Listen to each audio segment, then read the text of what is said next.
What is going on, everybody? Welcome to Two Tone Blue Studios. I am the Titan historian. I'm OG Uller.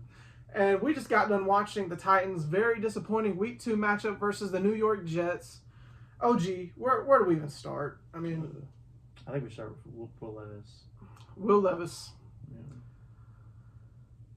He made a couple nice plays today. I got to give him credit. He made a couple nice plays today. Made some good throws. Made a couple good decisions with the ball. But some of the same problems are still there. Being loosey-goosey with the ball, turning it over, throwing it in double coverage on first down for no reason. It's this irresponsibility with the football that is really hurting us right now. You know what I mean? Like, there's nothing wrong with taking the check down and just getting a few yards. Yeah.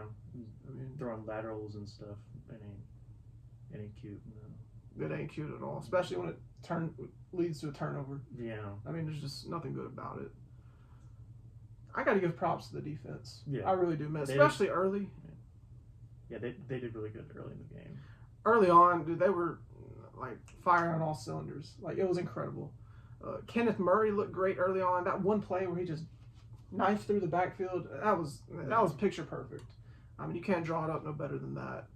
Really liked Simmons and Sweat early on. They were getting after it. Harold Landry had a heck of a game today. Dude has been solid for us for years, and he deserves more love, in my opinion. Always good to show Harold Landry more love. Tajay Spears thought had a quiet day today, but a good day today. Yeah. Pollard, of course, got the load of the carries, the most of them, and he looked good as well. We got a nice little 1-2 punch there, and Pollard and Spears, TNTs, what some people like to call them, Tony and Tajay. Calvin Ridley, how did you feel about Calvin Ridley today? Yeah, he did okay. Like, I mean, that connection's not there though. It's not. It's not there. It's there sometimes, but it's not where it needs to be. Yeah. Levis and his little obsession with hitting the deep ball to Ridley. How many times do you think he did that? Two or three or four. 3 or 4 times at least. And I think they connected once. Yeah. On one of them bombs. Yeah. So we've got to be less predictable on offense, and that connection has got to amount to something, because right now it's just not getting it done. Ridley did have one incredible touchdown catch he had the second half was awesome. That end around that he had for a touchdown at the beginning of the game was also very good. So Ridley had a solid game overall. I'd like for him and Levis to be on the same page though. Yeah. You know what I mean? Like, ultimately, like, back to the defense, short yardage on defense was incredible, especially early on. Like, incredible defense. They got worn out throughout the game because, especially once we started turning it over, like boom, boom, boom, like that's gonna gas out your defense, and that's exactly what happened today. Special teams had another pump block today. Yeah. I don't know why this is still a thing. I thought that was some Mike Vrabel BS that we were done with. Evidently not. It's happened back-to-back weeks now. Happened against the Bears last week, against the Jets this week. What do we need to do to stop this? Like, why is it such an issue? We're going to get Stonehouse hurt again, and Titan historian's not going to be happy about that. No. That last play, I want to talk about that last play. So, it's 4th and goal. The ball has to be put in the end zone in that situation. Yeah. Levis, I mean, I know he was under pressure. He had to get rid of it. But even if Tyler Boyd, who did not catch the ball, in fact, he had it and then it just ended up in the air. Yeah. If Tyler Boyd catches that ball, he's not ending up in the end zone more than likely. No, because there's like 3 guys. Yeah. That ball has to be placed in the end zone. It's this poor decision making of Levis that's really starting to irk me at this point. And I know I'm not the only one. You agree? Yeah. Like, I know he's got the mayonnaise commercials. I know Hellman's is paying him a lot of money. He's got the fragrance. You know, he's a big deal right now. But he's not getting the job done. We're 0-2 right now. And he's a big reason. He's the main reason, ultimately.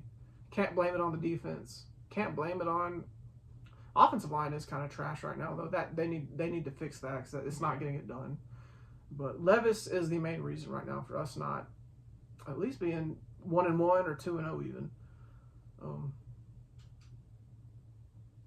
Aaron Rodgers made a couple nice throws on us today. Yeah. He's obviously not in his prime anymore, but he can still sling it some. He's old. Yeah. He's the old man of the NFL at this point, but sad game though, guys. I just DeAndre Hopkins. We need to talk about this. Yeah. So supposedly he was healthy going into this game, at least according to Brian Callahan. He wasn't out there often, and I think he only caught one pass the entire game. Very disappointing. Very, very disappointing. Considering how good he was for us last year, 1,000-yard wide receiver. Even though he wasn't even prime D-Hop last year, he still made plays when it counted. So I really hope, and this also kind of goes back to the Levis situation. Obviously him and Ridley aren't on the same page. If Hopkins, if he gets back to being 100%, hopefully Levis will start throwing it to him more often. You know what I mean? I mean, he's not good at this point in his career going against press coverage, but that was Levis's guy last year. And until he can get on the page with Ridley, you really would like to see Hopkins be more of a focal point on offense. Well, disappointing. Like we've been saying, I know we're preaching to the choir here, but very disappointing game. Next week, Green Bay Packers might see Malik Willis. That'll be exciting. I hope we do see Malik Willis, for better or worse. And Narvison. Braden Narvison. We'll see him. Preseason fan favorite, Braden Narvison. Yeah. He's going to be coming back. He should be our kicker right now, though, in all honesty. Yeah. It is what it is, though. That decision was made a couple weeks back. Any thoughts going into week 3 versus the Packers with Malik? It'll be interesting to see if Malik outperforms Will Levis. If that happens, Nashville's gonna it's gonna be riots in the street. Like, it ain't gonna be pretty. It's not. It's not. Malik didn't do anything crazy today. It looks like, from what I can tell, the Packers gave him a very easy playbook. He did make a couple nice throws, though. I saw the highlights. That touchdown he threw was good. That's rare. His first career passing touchdown. Yeah. Why couldn't he do that with us? Yeah. I'm not sure. But yeah, I hope Malik does have success ultimately. Because he was a Titan. So I hope him well, but not this week. No. But if he does come in and outplay Will Levis, we're going to have a serious conversation about this. Yeah. Because we can't have that. And if these same bad decisions, this continues next week,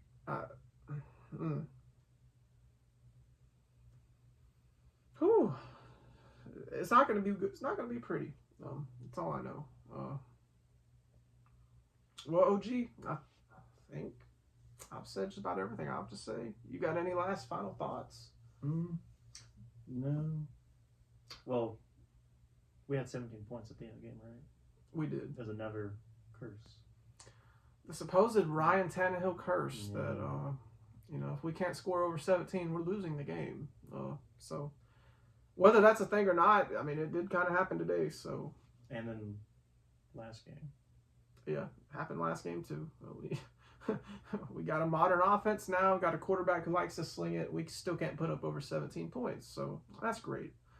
But yeah, I think that'll do it. Thanks for watching this video. I'm the Titan Historian. The OJ Willer. Please follow us on Instagram. Follow us on X. Please like and subscribe to this video and the YouTube channel. And comment down below. Tell us what you want to see going into week 3 versus the Packers. Do you think Malik Willis will outplay Will Levis? I know that's kind of on everyone's mind right now.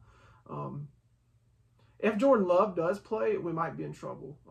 I think our best chance is definitely with Malik out there for Green Bay. We'll see what happens, though. It'll definitely be interesting regardless. Thanks for watching. Tighten up.